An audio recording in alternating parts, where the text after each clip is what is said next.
നമസ്കാരം. കണ്ണൂർ വളപട്ടണത്ത് അരി മൊത്ത വ്യാപാരിയായ KP അഷ്റഫിന്റെ വീട്ടിൽ നിന്ന് 1 കോടി രൂപയും 300 പവനും മോഷ്ടിച്ച കേസിൽ അയൽവാസി ലിജീഷ് പിടിയിലായി. ഇയാൾ സ്ഥിരം മോഷ്ടാവാണെന്നാണ് പോലീസ് ഇപ്പോൾ അറിയിക്കുന്നത്.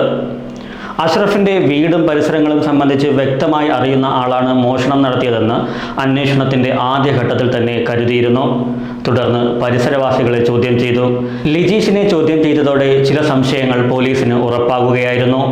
ഇതിനെ തുടർന്നുള്ള അന്വേഷണമാണ് ഇയാൾ തന്നെയാണ് പ്രതിയെന്ന കാര്യത്തിൽ വ്യക്തതയുണ്ടാക്കിയത്. സ്വയം തോണ്ടിയ കുഴിയിൽ തന്നെയാണ് മോഷ്ടാവായ ലിജീഷ് വീണതെന്നാണ് അന്വേഷണത്തെക്കുറിച്ച് പഠിക്കുമ്പോൾ മനസ്സിലാകുന്നത്. ഇയാൾക്ക് വിനയായത് സ്വയം തിരിച്ചുവെച്ച CCTV ക്യാമറയെന്നാണ് പോലീസ് പറയുന്നത്. അന്വേഷണത്തിന്റെ ഭാഗമായി 100ഓളം CCTV ദൃശ്യങ്ങളും 115 CDRകളും പരിശോധിച്ചതായും Kannur city police commissioner Ajith Kumar പറഞ്ഞു.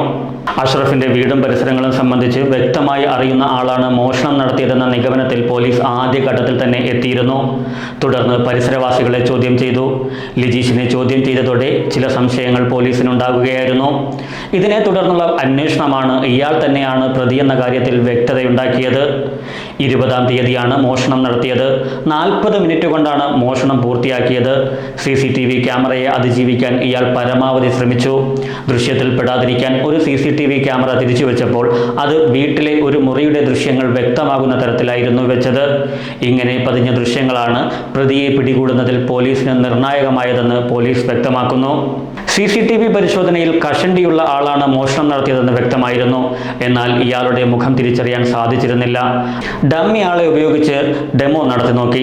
പരിസരങ്ങളിലെ വീടുകളിലും കടകളിലും മറ്റും 100ഓളം CCTV ദൃശ്യങ്ങൾ പരിശോധിച്ചു. പഴയ CCTV ദൃശ്യങ്ങളും ശേഖരിച്ച് പരിശോധന നടത്തി. അന്വേഷണത്തിന്റെ ഭാഗമായി പ്രദേശത്തെ ഫോൺ കോൾ വിവരങ്ങൾ അറിയുന്നതിനായി 115 CDRകളും പരിശോധിച്ചു.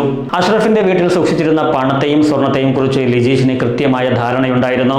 മോഷണത്തിനായി ഉപയോഗിച്ച ആയുധം ഇയാൾ വീട്ടിൽ മറന്നുവെച്ചു. ഇത് തിരിച്ചെടുക്കാൻ 21-ാം തീയതി വീട്ടിനുള്ളിൽ വീണ്ടും കടന്നെങ്കിലും കണ്ടെത്താൻ സാധിച്ചില്ലെങ്കിലും ലിജീഷ് ചോദ്യം ചെയ്യലിൽ മൊഴി നൽകി. പോലീസ് നടത്തിയ പരിശോധനയിൽ പിന്നീട് ഈ ഉപകരണം കണ്ടെത്തിയെന്ന് പോലീസ് അറിയിച്ചു. കഴിഞ്ഞ വർഷം കണ്ണൂർ കീച്ചേരിയിൽ നടന്ന മോഷണത്തിലും ലിജീഷ് പ്രതിയാണെന്നാണ് പോലീസ് പറയുന്നത്.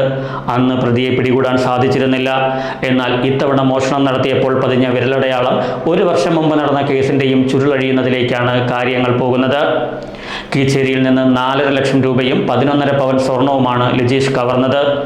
3 മാസം മുമ്പ് ഗൾഫിൽ നിന്ന് തിരിച്ചു വന്ന ലിജീഷ് വളപട്ടണത്തെ വീട്ടിലെ ജനൽ ഇളക്കിയാണ് മോഷണം നടത്തിയത്. കഴിഞ്ഞ വർഷം കീച്ചേരിയിൽ മോഷണം നടത്തിയതും ജനൽ ഗ്രിൽ ഇളക്കിയായിരുന്നു. ലിജീഷിന്റെ വീട്ടിൽ നിന്ന് പണവും സ്വർണവും പോലീസ് കണ്ടെടുത്തു. സ്വന്തം വീട്ടിനുള്ളിലെ കട്ടിലിനടിയിൽ നിന്ന് പ്രത്യേകം തയ്യാറാക്കിയ അറയ്ക്കുള്ളിലായിരുന്നു ഈ സ്വർണവും പണവും ലിജീഷ് സൂക്ഷിച്ചിരുന്നത്. വെൽഡിംഗ് തൊഴിലാളിയായ ലിജീഷ് കട്ടിലിനടിയിൽ പ്രത്യേക ലോക്കർ ഉണ്ടാക്കുകയായിരുന്നു. ഇത്രയും വലിയ മോഷണ കേസിലെ പ്രതിയെ തൊണ്ടി മുതൽ സഹിതം പിടികൂടാനായതിന്റെ ആശ്വാസത്തിലാണ് പോലീസും നാട്ടുകാരും. ലിജീഷിനെ പിടികൂടിയതറിഞ്ഞ പലർക്കും ആശ്ചര്യമാണ്. ഇങ്ങനെയൊക്കെ ഇയാൾ ചെയ്യുമോ എന്നാണ് പ്രദേശവാസികൾ ചോദിക്കുന്നത്. അഷ്റഫിന്റെ വീട്ടിൽ പരിശോധനയ്ക്കിടെ പോലീസ് നായ മണം പിടിച്ചു പോയത് ലിജീഷിന്റെ വീടിന്റെ മുന്നിലൂടെയായിരുന്നു. കഴിഞ്ഞ കുറച്ച് ദിവസമായി അഷ്റഫിന്റെ അയൽവാസിയായ ഇയാളെ പോലീസ് നിരീക്ഷിച്ചിരുന്നു. അഷ്റഫിന്റെ വിവരങ്ങളും കാര്യങ്ങളും അറിയുന്ന വീടുമായി ബന്ധമുള്ളയാളാണ് കവർച്ചയ്ക്ക് പിന്നിലെന്ന് പോലീസ് ആദ്യം മുതൽ സംശയിച്ചതാണ് വഴിത്തിരിവായത്. അഷ്റഫും കുടുംബവും 19-ന് രാത്രി തമിഴ്നാട്ടിലെ മധുരയിൽ വിവാഹത്തിന് പോയ തക്കത്തിലായിരുന്നു മോഷണം. 24-ന് കുടുംബം തിരിച്ചെത്തിയപ്പോഴാണ് മോഷണം നടന്ന വിവരം അറിഞ്ഞത്. 20-അംഗ പ്രത്യേക അന്വേഷണ സംഘം രൂപീകരിച്ചായിരുന്നു ഈ കാര്യത്തെക്കുറിച്ചുള്ള അന്വേഷണം പുരോഗമിച്ചത്.